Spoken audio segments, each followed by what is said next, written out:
a custom at the dinner table is that my family was very religious growing up, so we always prayed before we ate as a family.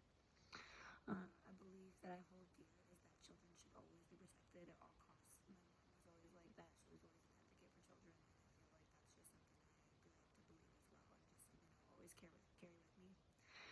One tradition in our family is that at Christmas time we always receive Christmas pajamas on Christmas Eve, like from Santa. That's something I do with my kids now. That was one of my favorite parts of Christmas. I love doing it now. I think my kids love it. I'm hoping that it will carry on when they get older. One thing we were not allowed to do is we were not allowed to say the words sucks or freaking. It was like portrayed as a cuss word in their house.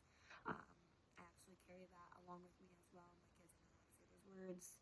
There are other kids who say them, and it's not thought of as cuss words, but just to me growing up, that's something we did not do, and it's just something I don't allow my children to do.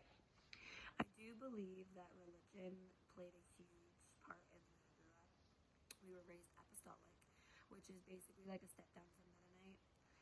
Prayers were always done, and it wasn't just a quick, simple prayer. We prayed for like a good 5 to 10 minutes. I mean, we were praying.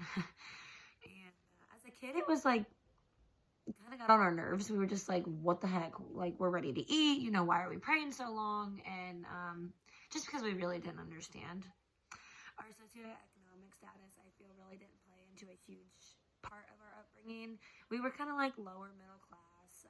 We always had everything that we needed, but it was just kind of a special treat if we got extra. We were pretty thankful. I believe this had helped me to be a reasonable person as an adult and ensuring that, yeah, my kids are provided for, but they're not spoiled. They have everything they could need, and all the wants are just kind of like an extra treatment. And I don't believe race really influenced my cultural upbringing and all these topics that we discussed. The school that I grew up in was a little different. I went to a very rural school, but it was only 15 minutes away from Mansfield. So all the parents who really didn't want their kids attending Mansfield had sent their kids to our school district.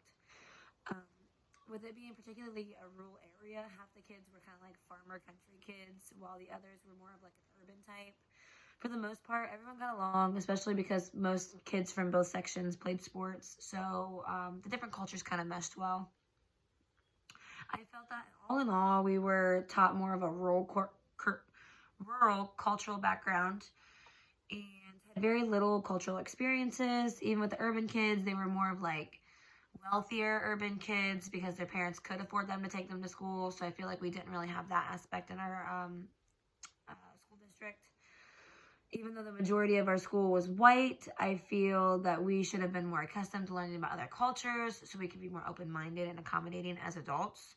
I feel that now I'm trying to learn as much as I can. I really didn't have that privilege growing up.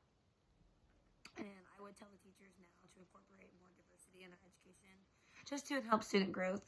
I feel that as long as we're pushing more culturally diverse education in the classroom, kids are going to grow up and they're going to have that experience. They're going to have that knowledge. Just something that I, as an adult, am trying to learn now. So that's kind of my intake on my family